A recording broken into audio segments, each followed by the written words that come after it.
Ole, hei hi pui le don khawp mai kan Chief Minister House Leader in voina thu soi ho kharon ri ka ron khai khom le don ani Pu Deputy Speaker voina kan soi ho na hi a constructive veka helama thu le salama thu jong song hi kalphung tharing kan kaltlang nin ka ria alom om tak meu ani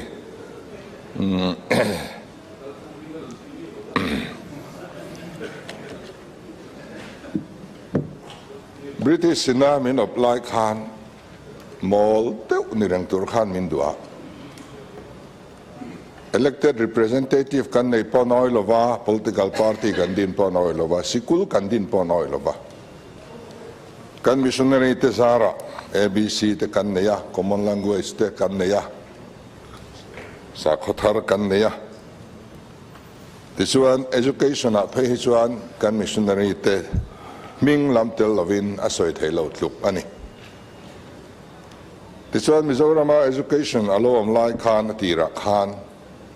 kan district council khan a education budget kha ko thana hlan top ani mai tichuan kha sum mang khan ko thanin zirnai ain kolta khati lai zirti tu te khachu ko than mi uluk takalak vek an nia tlang pui thun ko than upa an ni deuh veka ko than upa ponom na khuwa ko than secretary an ni deuh vek ani chuwangin zirna kan nei chhodan kha aro pui em single teacher lir an lania kan hreve phaka timing poi om lo renga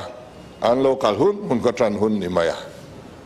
ral khada train local kan mu chuan kan lo awa kan local khoma ti chuan min mut thluk san le kan vai in kan nin hleya tiang kha ania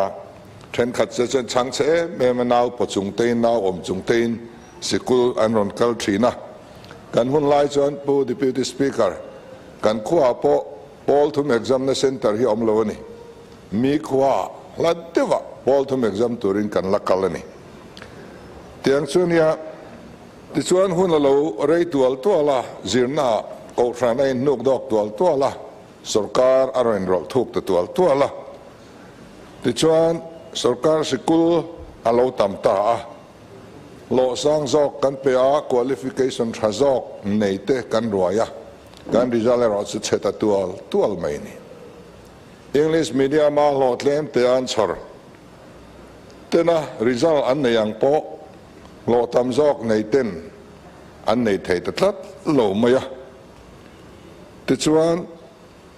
kan zirti tu te nge po hian an ma ni skula hian an fa ten kaltir du tamang lo ani English medium school ate an kaltira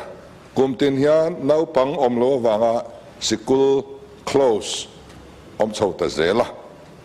chuwang chuan education a hian kan fail ti hi voina hian kan pom ngam tura kangai chutiang chu kan ram din hun alo ni ta ti chuan kan din hun luya kan le me ka ko ran school kan war thar le a English medium school kan war thar le ta ani ZPM hian mun thluk takin in than ma khan kan education policy hi NEP te nena lakopin kan research uinga mi ten an duanga kan research uinga mi te Delhi ten zina Delhi lo tlin na te an zuk ena kiki nia Delhi school AAP Pukeshriwal te kai shruai school ho khu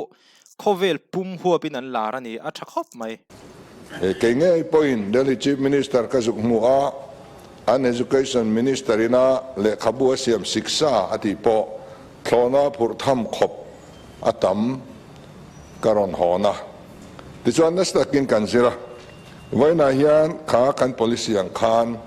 kan education minister hian he department hi aron kalpui tran mek ani chuta chuan kan ngai poi mo em chu PPP method kal ani sarkar sikula chuan zungol vei po kan ban tak ngam lo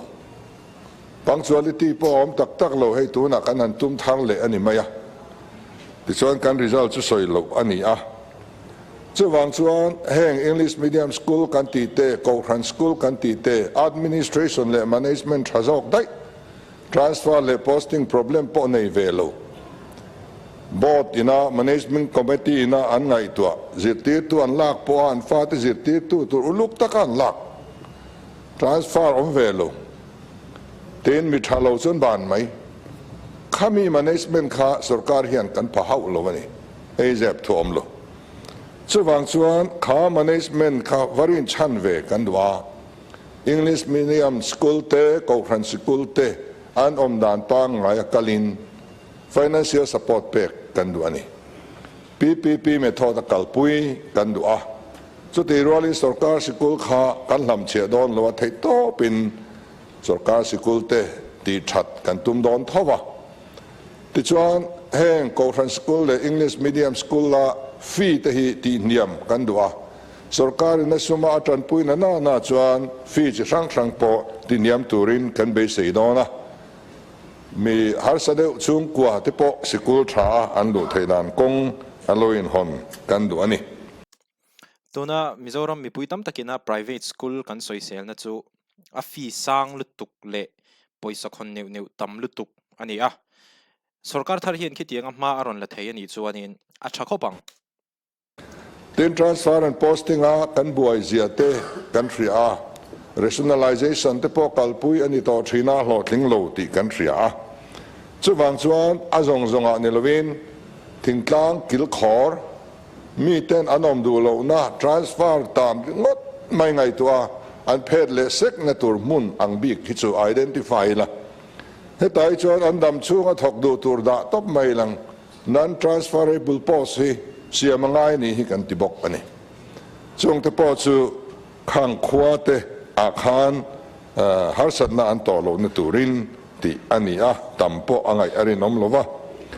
ten zeti to quarter kan nei lo awangin e hausa hian zeti to quarter sakna tur sum da tur hian ka au jing to lu tu kani to na hian engwai nge kan zeti tu ten po sa nom lo kan ti chuan anom du lo ni lo in lua turan mu zo lo ni chu tiang chuan i tlat awangin kan theyang tokin kan biala ti chuan kan fan mang ten zeti to quarter te kan sa a chu hrenangin tuna hian po deputy speaker zeti to quarter sakna tur hi cheng bible sa somthum pakhat le noi somnga kan da fel to ani avaro puitrin ve ke pokoshet china chuanin thingtlanga zirtir tu an va post hi mi ina e khami kho atle ma om thei deu te ina te khatiang khanin anom kwal thinin ka hria ke ma po hian hei hianin enge moza chu min chok to donin kan hria ten heng na thok tu reng hi an bil an lang main an thona headmaster mo principal mo ina completion certificate assign lo chuan bil kan pelawang kan hun kal to an headmaster te principal ten work order copy an mulawa DPR an mulawa enge tho turan hrelowa amount pon hrelowa bil an lak don in eng mai nam noi theinan nei lowa kha thalo em ani khatiang kalphung lui kha tlan sanin tuna chuan headmaster le staff ten an sikul tur chu thaneman ngai em vek ani a chiang tian hlaw vek chumi te in rol ve theina chu tuna hian kan hon sak dona chung te nena tlang chuan anin bil pe tlak ani lo an ti kha chu kan pe don lo tha e chuwangin thatakin an satur ani ringot mai ani nabat atanga lon kan lak zo zai apung nena kan rul le la ngaya sikul kan sak zong te kha e ngoro komi ka soi kha chu ani le lo ni kha ka comment kha chu alo ni le lo ni kha atakin sikul saknan changseng voina hian building thatak tam tak kan nei to tur ani nia building chung chang zo ka soi ni ha thil dang dei ka lo ngai to pe ka lo ma la ten chuwa ka chuan library le computer pek na tur a thlonin khua zati samthum pasari ami tur tunai hian finance ministry ami mal takin e hi chu kan lo du sak veng che CMO atangin in lo boy pui mai don nia min ron ti a vaibel se somnga le panga z min ron pe a so ta chuan first installment vaibel se somni pasari le tlem tunai kan dong fel der to ani chu election puan ma second installment po himin pek an dua tran kan han lawat wat ani ten three language formula hi kan ngai poimo dona mizo trong sap trong hindi an poimo tlang vek ani phaya tele khan sira degree thatakan ron hona mizo trong le khasiak an thiam lo whatsapp upon type dik thailo khatiang kha adik tur anilo chuwang chuan he trong pathum hi inang renga kan man anga in kan ria ani tiang tu chuan heng hi buat sai an ni chho anga ten har san na hi kan nga khawp maya tuna hian kan har san na lian tak chu vacancy kan nga lutuk khini sarkar ina post fill up aron khapo hian health le education is aron exam tlang pui thina chuti chung chuan tuna hian vacancy atam lutukani vacancy atam na sa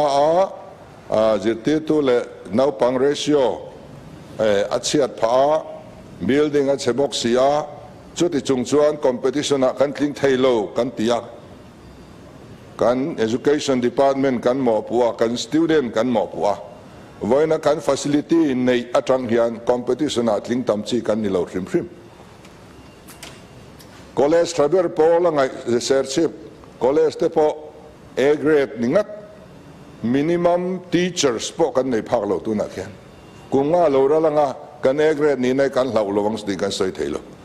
chutiang khawp infrastructure le facility che chung noya chuan kan thleng sang ngot zok ani chuwai sarkar hian mo kan phur ti tur kan nei atam theyang ber vacancy te po hi no kha kan tum angaya te sarkar mo phurna langam hemi hi tha pakhana chuan zirti tu atana lak zirti na da thok lo an tam lutuk nan teaching staff kan nga lutuk kan doctor ho te po hian ni doctor na thok lo office aw man tam lutuk kan in dai lo kan tile si chuwang chuan heng hi kan en felang zirti tu turalak na chuan zirti turani yang office akan na touch fowang doctor chuan doctor na thok ro se office na ni lovin chutinga kan kal lo chuan kan fu thei lovang then political interference atam na ber te zinga mian education department hi political qualification awang lak hi an tam lutuk ei hianin tuna hian har satna min thlen mek ani a ei chu zep rual ani lo qualify lo te po kan la du zela til kan ti du chuan rules te po kan relax du zela chu chu boina hian kan tuar chho te zel ani ten school upgradation vote zon na kan mang thin te hi phurrit ani ngoro loko ngale chan veria kan so kan seizo ti lo don mi niang wale chuno in Thandon na November thapiang maya school tranem tok tak mai han upgrade put mai thin te hi alang reng mai an ti chan kha min mga iwang po hi ni lo chakai kan chia ai ota kan ei du mia lo kan zuk da chakai tui ti zong kan zong chakai kan mga iwang ni lo chakai man kan du wang ani so wang so he politic ai ota nia anwa kan tuar lezel kan hindi teacher ho te kha hoina hian kan lavaka chunjong le thei si lova in thang le do na kan chul chuak in ni kan thin te ni ke ni kan sarkar chuan an ti ni lom ni kha ma se eng man ti kan thlen le ne ti hian aral ringot mai ni tiang che hi om to lo ram selangin heng hian ram hi I ati kholo ani chuwang chuan heng ai kal kan ti te po achuti thu ta han chin fel te hi chu a har fu mai theye amaro chu kan ram hi bel a voi ni khat han chuan no fai lo te chu no fai a har lo a kum maya no mia lo mai kum nga chung no mia lo te han no fai tur hi chuan in hun te po he du rei ve ni te kin thiam thei mai boxia mo ten lapua man chi po ni lo thil thap deuh a no roi te po ngai no na chuwang chuan in heng hi chu thei top kan han chuanga kan tang tlang zel anga tin human resource development hi khowela resource poi mo ber tiania kan hrechewa cái này ami bùi nol bùi na tiếng à bù du ôm thu soi kan lo ngak lel chi nang hian in MLA le opposition la mi te ho pa he ting e bù du an win chu thu soi ngo soi ngai nom le pe ka nga ti an lo ngai tu ve fo win ka ring ge chon mo chu wang chuan he ta hian sum po hi kan ren vak tura ka ngai lo wa human resource atana investment kan nei hi investment traber ani tu na hian sen so ni ma sela kan tu kan fa te lo chozel tur education tra kan pe chuan investment tra ani kan thuak mang hian kan thuak ki kan resource traber a kan din chua thei ni om dona chu wangin department te minister te po manpower lama hian in dai lo lutuka in lo ompal ani point lo in thlung lutuk lo turin kan kam ke du chu ni cái mi thuốc a soi khi ka ngai pui mo khop me ke po ka pa po hen min sil thina eng po theng se i in fin na in thiam na thil in hrian na hi chu in hlo don lo eng emoni hei in kang ani emo i khwar rel chiat na hetia ang po hi thleng se trong chu chelawa eng po eng kim hi chan vek maula ma ro chu in thiam te in fin te hi chu in hlo don lo chu wang chuanin in theila hian in taima takin lekha zir char char ro hi bin ti thina tuna puduama ron thu ron soi nen hianin in zul zui ka tia puduana thu ron soi khenin ka hre chuak zoka chu ka ron comment ani then demand somni le pariat na ICT a hian an kalanga February ni som patni ni khanin aswani vaishano hi minister nen hian kanin mu a manilo khana le kha kan mu a ta chuan ani hi information technology lam changtu ania mithiam tak ania 5G connection kan mamo dante kan soidu na hey 5G connection 406 zalile paruk BTS base transceiver stations minron pe alo mong khop maya training sukan nei sa de utenia tuna hian kan district pariat aizol lunglei champhai kolosip serchip longtlai siha mamit ate emi 5G hi minron pe avai hian zalile paruk BTS ani a capacity chu hey keini kan omna tuna kan chen na ina te khian ai biak le thelo chut khop chuan connectivity a hian kan chawa tun lai phe chu kan in be thelo tu kani amangan thla khop mai tiang zonga hian tran kan lak ngai 5G connection hi abik takin medical kan tang kai pui dona operation te po han nei don general khata anin ron thei dona tin namlo refer ngai tam tak ngai lovin asiam thei don ani dima number parukna revenue a hian han soi vele zok ila tun ma khan bu cho chunga te hun lai khan mian la hoi homa mian korap lova in mun te hi kan in dil vak vak ngai lo chief minister pa kumruk kania emergency ania kum khat an extend awangin in mun kan ei mia lova mizoram a hian ka dil ngam mia lo idu velom ni min ti hun ka ngar min ti na changa resi lo ka nei lo thak mai ni chu tiang khop chuang khati lai ka chuan mi hring kan la dika ni tin kan ai zo khwa po he la hum a hi mani pu cho chunga te kha chuan khi tui kwa tlang pan chona kong sir tu na ina khat te khi ngo ve kala ni kiang dang ngo angil pui ve ka an hum hal ta ni emi vana pa hol pia lam te po hian hum hal vek hospital pan na kong chak lam te po hian hum hal vek ani an han om lova eng zong sang hi mi mal tan le thla ki da lo om ta chong phai te lung le te po ani vek ani apoi khop mai ten brigadier ti sai loan government complex thatak adina sarkar ram vek ani chuta chuan kan ram lal ber perten an encroach masani au to lok ber perten in mun anin pe voina chuan asom telin ram chunga sarkar ram chunga in mun an inten lo sa to sian thai te puitling to box irregularize an kan tiringot to mai ni tun aswani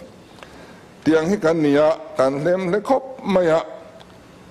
apoi khop mai tun ma de pe ka chuanin LSC lem sing khata lei tur kha da kham tur kha om sup thin ni kha en tinge mo pathian mal som ne kan be se theng le heram hian le chung kwa chom kan tum dan hi adik lo lutuka in punin thua te tama purinoma IRS khan revenue anen kol lai khan computerize atuma kati laya MLA zong ta kamin ko khoma ta chuanin PowerPoint presentation min nei saka kan lom le ani huai sen nang chuan thil thai ti dek don kan tia ma se political will am lo tu manan support lo om zia nei lo akal thui thei lo apoi khom mai ti chuan tiang chuanin alo ri ral le ta chu tu na hian asiam that na hi kan revenue minister ko wa hian en ngat ta amo phurna hi asang le ani engkim mai hi siam that ngai siam that na he na muak ni ber riang hre zet pm hi chu LSC te kan introduce dona kan outsource dona hei revenue tam tak ti pun na turan ya wangin revenue department po hian en tinan surveyor emo in lo ma moni chuan khami post kan fill up awang khan Mizoram in revenue tam zok an don ni chuan in thlahun lo tur ani chu bang chuan mamo in nei chuan ron in thlahung lu tuk lo turin kan cha du boka tin right to public service he introduce ani to tuna hianin kan sarkar vele khan December ni somni pakwa khan he dan hi zom turin department tina order kan chuat thar le ni he ya poi mo em maya mani chanchin han soitala kaipo ka periodical pata siam that natur application ka thelu ta revenue department kan ngai sak mia lo teng engean tereng katia kung khat nu ka han ngai saka aom na ngai a lo la omani MLA deal na po khatiang ani chuan mi pui mi mir ta na office door a har tur zia hi ka ngai tuani a chou lam u mangai chuk lam u mangai thing pui so ngai a tiang hi kan ni ka aza thak kanom dani so wang chuanin right to public service te hi kan ma mo ngoi he kan enforce don ti lui kan ngai thil tha ti tur hian ti lui kan ngai pathian kan lau si lo suala piang min khongai kan ti boxi ram huai kan lau to boxi lo sarkar tal kan lau lo chuanin kan tha thei non lo ten in munhan LS ya 40% sarkar hlan ti po hi anga minister ngai da ni ka helwa ron soi sela a true lo deu mangai ngai tu tha ngai ekatia dewa ke chuan sarkar atak ta hena lut lo heng ta hi tu ta ne mo hian an siam rem le dai mai ni sarkar ina lok pui tak lo zom thei lo tur dan te chu siam lo wilangin a thamai te hian kan ria tin supply number so pasarina kan kai le anga weight bridge jungchang ke point ka au pui jing nu tuk a tharei thei lo amang tu tenan hol chezel enga tinge kudam liana posting anin chu huai mania dan revenue minister hi department jinga hianin kudam lian en kol thei weight bridge ti chelo tur mi piang thar pathian tri inei lo mi tem tal chuanom lo mo ka ti hei kan vei siam that kan du amun pui trai ron dik lo sa vai hovin an ron phura dik mai ni piang thar lo hovin tharau mi hovin kan la chonga a sot tlat zel chu wang chuan in hei hi siam that angaya chu wang chuan weight bridge te po eng tinge kan ti don kan privatize don nge ka the thiam lo I kan thin lung hi dik thot mai selangin nu pakhatin buban fai thenom nu ta leya ahona an buka ke si khatalo tling lowa ava complain a thiani buban fai ke si khat tling reng lo ni takso va poi vele idora dal ke si khat ka le kha buk dan ka ma lo mo le te khati ton vek khakan nia so wang suan buk nei chu ti dikra mitum tengu in khom thra tak rama chu doi tin dik pakhat po om lo ringot kibet lung dik pakhat po om lo ringot hi chu ani seng thei lo ani tin sum tam tak kan sef donin ka ria sablai tang hian hei lom om ka ti a tin ka ta te po a eng tur chu enga avar tur chu avara avar tur a enga om tral tum chung kwa te khan lo sharo pathian mal som nei dong chuang lowang men thì khóc mấy khi tiếng soi phắc phắc ngâm khi ama khi anh in ama khi midik ni lo se chu pudu ama khi hết tiếng ang thu huai taka soi zong zong hi soi ngâm tu ran mi lo ama ro chu ama khi ama to hay na dik mamo chu wang chuan khi tiếng thil re hi huai deuh hian a soi phak phak ngam mani hi pa ka ti tiang hi pathian mal som don nai mo kan ti ani lo zia kan hriat to hi kan ram hian kan tor na sat to hi so wangin kong dik hi zo mengu engma kan ni pui chuang lowang phang kha tin gas pipeline local tur kan hria kan rama lo thar ve thuai te po kan tuma tunayan corporation din angaya din tumin kan in ruaman mek ani atom na bera chuan pu deputy speaker demand number 8 taxation a hian kharon na thatak tak kan donga GST funding agency ne na zuk soina sang hriat apoi mo zia te kha kan senior ten an soi kha department tin in kan hriat atra khop mai tin bakise hi bakise ya chia an thin chua zolo department in an thun chua zolo bakise ko ta hlan thin hi a sot nei om lo khop hian ka hriat leisu PSC chairman kan ilai khan bakise hi tu man lo ko ve ngai lo ko zia to tur kan tia